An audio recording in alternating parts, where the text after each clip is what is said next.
Market Outlook. Calendar Week 21.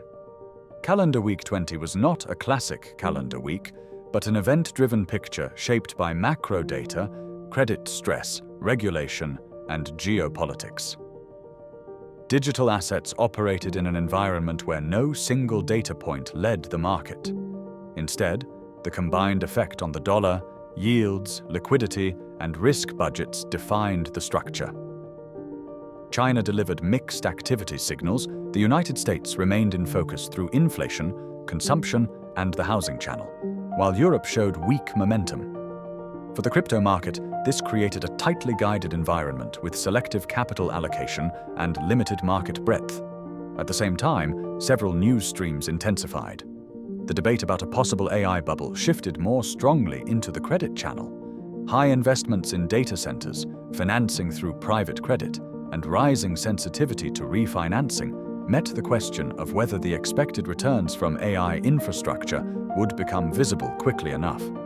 This does not affect Bitcoin directly, but through valuation discipline, credit spreads, and the willingness to carry illiquid risk. On the regulatory side, the Digital Asset Market Clarity Act cleared an important hurdle.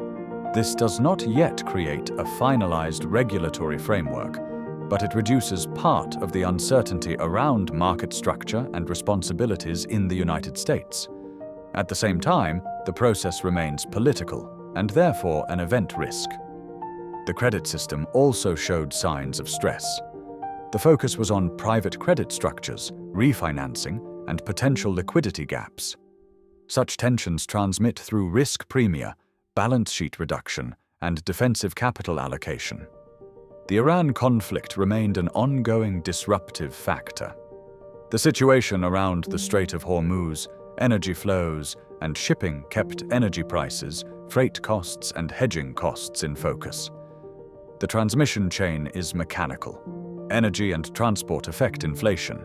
Inflation affects rate expectations. Rate expectations move real yields and the dollar. And from there, pressure or relief emerges for risk assets and crypto. The transition into the current situation comes through two markers. Bitcoin dominance stands at 58.27%, while the Crypto Fear and Greed Index is at 27, placing it in the fear zone. Together, this describes a structure in which Bitcoin continues to serve as the lead market, while broad altcoin rotation remains limited. Quantum data analytics did not develop any signals in this environment. The reason was operational. The market regime was strongly event-driven, data windows were tightly clustered, and external news could quickly override technical patterns. In such phases, the risk of regime misclassification increases. For this reason, filter adjustment and retraining remained the priority. No activation took place because market structure, liquidity, and event windows did not provide a stable basis for research signals. For calendar week 21, attention turns to clearly identifiable event windows. At the start of the week, Chinese activity data and the US housing sector are in focus. This block transmits through growth expectations, commodities, Asia sentiment, and US yields. This is followed by labor market and inflation data from the United Kingdom, as well as the Canadian Consumer Price Index.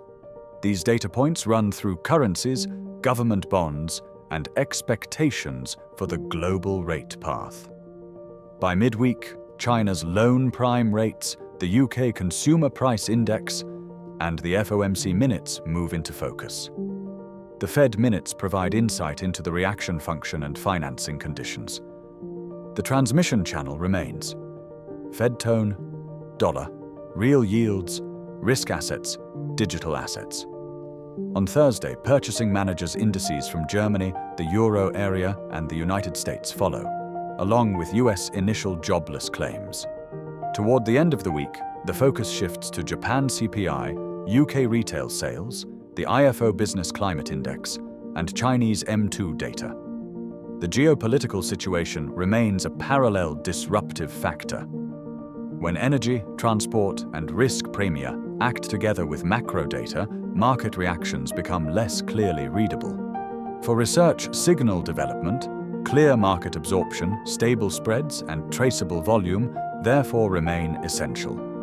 Operationally, the sensitive time windows are clustered around the Chinese data, UK inflation data, the FOMC minutes, the PMI blocks in Europe and the United States, and the Friday releases. During these phases, slippage, wick risks, and execution errors can increase, especially in illiquid altcoins, unlocks, and perpetual markets. Bitcoin and Ethereum remain relatively more stable as long as order book depth and spot flow remain reliable. This post is not investment advice, not a buy recommendation, and not a sell recommendation. It serves exclusively informational and research purposes. Quantum data analytics, analytical, strategic, innovative.